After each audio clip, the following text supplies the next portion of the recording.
Hello and welcome to PreCalc.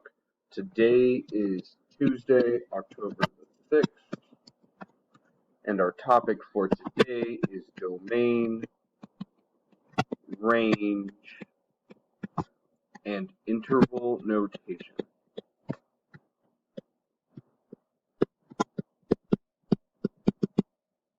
Okay, we're going to start with a quick review of interval notation. So, quick example 1. If I say x is from -3 to 4, we would write it like this. Reminder that parentheses mean do not include the number, and brackets mean do include the number. So we have brackets because they match the lines underneath the inequality signs here. One last quick example, we should be writing these, is what if I have x is from 0 to 6? I can write this as parentheses 0, 6, bracket. Okay, let's look at this curve here and practice a little bit with domain and range. We know domain is talking about x values. My x values here are -5 to +5. This should say +6. We're going to use brackets because they are solid points that are included. Range is asking about y values. Our lowest is -6. Our highest is +6. So we write that for our range. Wonderful. Before we dive into more examples, I want to review our 2 rules of domain. The first is we can't divide by 0. Another way to say that is you can't have 0 in the denominator. Our second is you can't have a negative number under a square root. You should pause here and write these down in your notes again. Okay, we're back. Alright, make sure that you pause real quick before each example to write that example in your notebooks. Okay, part A, evaluate f of -3. So I'm going to plug in -3 for x, -3 plus 3 minus 4, 1 over 0 minus 4. So we say that this is undefined at -3 because it creates a 0 in the denominator. Pause whenever you need and make sure you're writing each original example. Part B, for what value of x will this be undefined? It will be undefined when there's a 0 in the denominator. So I set this equal to 0, add the 2, and I get that x is equal to +2. So at +2, the function will be undefined. Part C. Okay, we're going to have 2 values here at which it's undefined. Let's do x plus 6 first. Take away the 6. -6 is one answer. I'm going to do -3 over here. X equals 3. So both at +3 and at -6, the function is undefined. Okay. So it says find all the values for which the rational function, remember, just means a function that is a fraction, rational ratio. So it says where is this guy undefined? It will be undefined wherever the denominator equals 0. So we're going to set that equal to 0.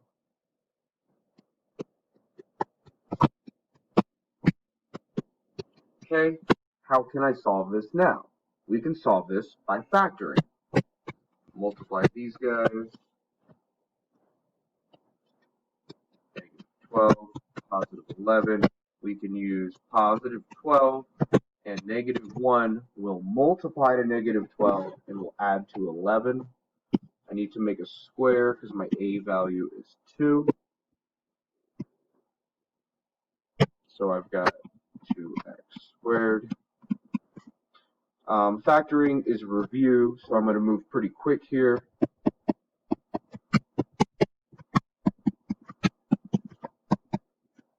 Okay, my factors are 2x minus 1 and x plus 6. We're going to set these individually equal to 0 and solve. Add 1, divide 2, and x is 1/2. Pause whenever you need. So we say at 1/2, this function is undefined. And we have one more answer. Take away 6. So at negative 6 and positive 1/2, our function h of x is undefined. Okay. Here's another example. We'll call this example 3. It says it wants to know the domain. So we know that we cannot have a negative under square root. But how can we say no negatives in math? What if we said only positives? So if we're greater than or equal to 0, it can never be negative. Greater than or equal to 0 is only positive numbers. So we're going to use this idea to find the domain. So I'm going to take this guy here, set it greater than or equal to 0.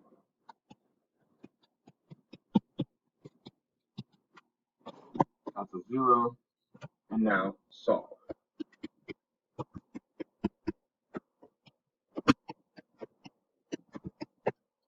You move around an inequality sign just like a equation sign.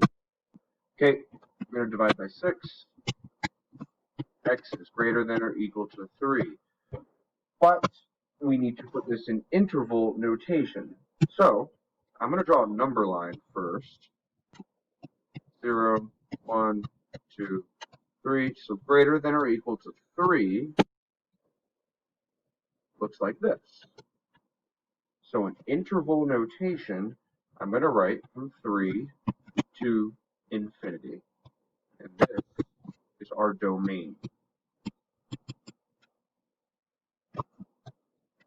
Great. We have one last example, a third case. What if it has two things going on? It has a square root and it has a denominator. Call this example 4. Make sure you pause and write the original example. Okay. Let's start with our denominator. We know there cannot be 0 in the denominator. So we're going to set this equal to 0. Add 8. Divide 2.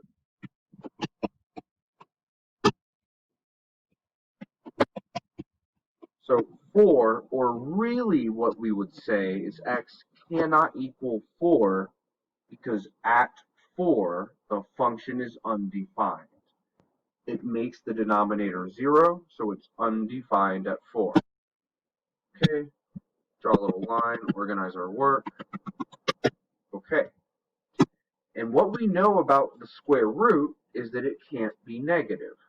How do we say it can't be negative? Greater than or equal to 0. Okay, I could factor this and I get x minus 6, x plus 6, that's from difference of squares. The square root of 36 is 6, greater than or equal to 0. So we can break these up. and I got x minus 6 greater than or equal to 0 and x plus 6. I can add 6, x is greater than or equal to 6,